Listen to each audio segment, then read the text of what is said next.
First of all,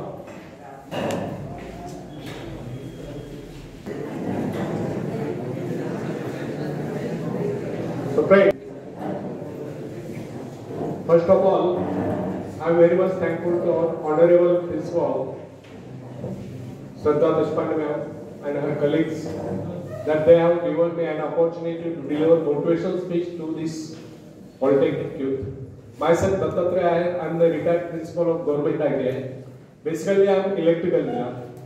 I have been working as an electrical engineer at Koyna Hydroelectric Project for 2 years, 1 year at Chandrapur Thermal Power Station. Then after I joined to Government Technical College and worked as a lecturer for 13 years. Meanwhile, I appeared to the Institution of Engineers exams by self-study and get the degree of AAMI, means Associated Member of the Institution of Engineers. And on that basis, I placed to MPSC and get selected as a principal through MPSC and worked as a principal to various government ITIs in Maharashtra and retired in August 2019. And this is my hobby to deliver motivational speeches to Indian youth. So today I am speaking on self-reliance, means आत्मनिर्भरता. तो friends, आप सब जानते हैं कि अपने lockdown period में अपने आदरणीय प्रधानमंत्री नरेंद्र मोदी सर इन्होंने आत्मनिर्भर भारत की इस विषय पर स्पीच दिया था. तो भारत आत्मनिर्भर कब बनेगा? जब भारत का हर युवक हर युवती आत्मनिर्भर बनेगी तभी भारत आत्मनिर्भर बन सकता है. और इसी विषय पर मैं बोलने वाला हूं. तो पहले एक शेर सुनाता हूं. खुद को करते बुलंद इतना, खुद को करते बुलंद इतना कि हर तकदीर से पहले खुदा आकर बंदे से पूछे, बोल तेरी रजा क्या है, बोल तेरी रजा क्या है. याचा मराठीत अर्थ सांगतो. स्वतःला एवढं शक्तिशाली बनवा, एवढं सामर्थ्यशाली बनवा की तुमच्या नशिबाच्या आधी देवाने स्वतः येऊन म्हटलं पाहिजे, बोल वत्सा तुझी इच्छा काय आहे. आणि जेव्हा तुम्ही तुमची इच्छा व्यक्त करा तेव्हा देवाने म्हटलं पाहिजे तथास्तु. धन्यवाद. तालियां होनी चाहिए. तो फ्रेंड्स, आत्मनिर्भर बनने की क्षमता वास्तव में हर व्यक्ति में होती है, परंतु बहुत ही कम लोग ऐसे होते हैं जिन्हें अपने ऊपर विश्वास हो. दूसरों का सहारा ढूंढना तो उनकी आदत से बन जाती है. यह बात हमें कभी नहीं बोलनी चाहिए. दूसरों के सहारे चलना तो बड़ा आसान है, किंतु इससे हमारी रही सही शक्ति क्षीण हो जाती है.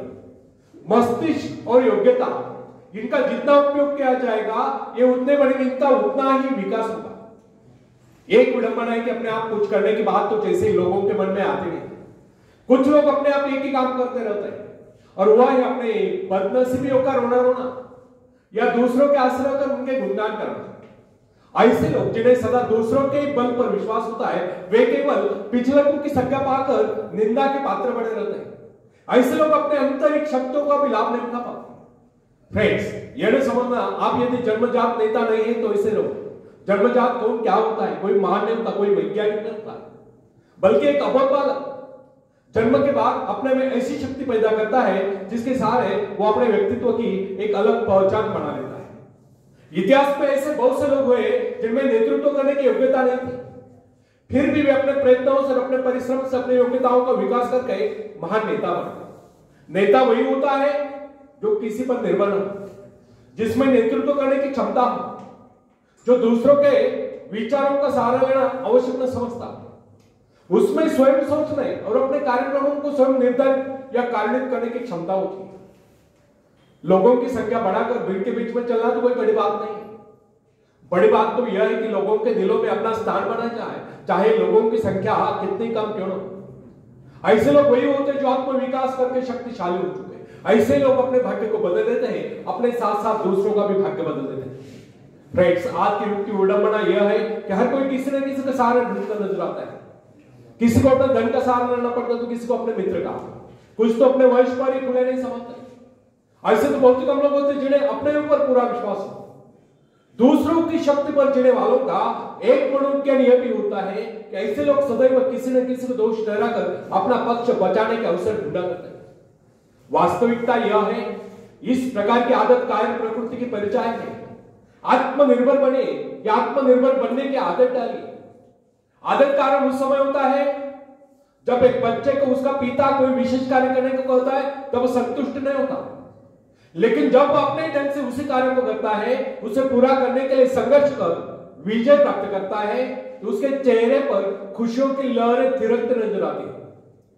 इस प्रकार की विजय की भावना उस बालक को शक्तिशाली बनने का एहसास दिलाती है। फ्रेंड्स, स्कूल की शिक्षा या कॉलेज की शिक्षा केवल व्यक्ति की व्यवहार कुशलता और योग्यताओं की वृद्धि नहीं करती, यह तो व्यक्ति के हाथ में औजार थमा देती है। इस औजार का सही इस्तेमाल करना आदमी को स्वयं ही सीखना पड़ता है। हेनरी वार्ड बीचर अपने समय के एक महान विचारक अपने बारे में कथा सुनाया करता था। जब मैं बच्चा था तब मुझे किसी तरह से आत्मविश्वास की शिक्षा दी गई। मुझे ब्लैक बोर्ड के पास भेजा जाता था। मुझ में शंका और संदेह होने का रोक था। मेरे टीचर मुझे बार बार कहते इस पाठ को अवश्य पढ़ो। उनके स्वर में काफी क्रोध हुआ करता था। उनका यही कहना था कि हमें केवल प्रश्नों के उत्तर चाहिए। यद्यपि उन शिक्षकों का यह व्यवहार कठोर ही प्रतीत होता था, किंतु इतने सारे बच्चों को सीधी राह पर लाने के लिए उनका यह व्यवहार उचित ही था। और इस व्यवहार का ही नतीजा था कि 1 मास से भी कम समय में विधि ने मन मैं उन सभी सवालों के जवाब निकलने लगा जो मुझे सबसे कठिन लगता था। एक दिन मुझे ब्लैक बोर्ड पर एक सवाल हल करने को कहा गया। जैसे मैंने सवाल हल किया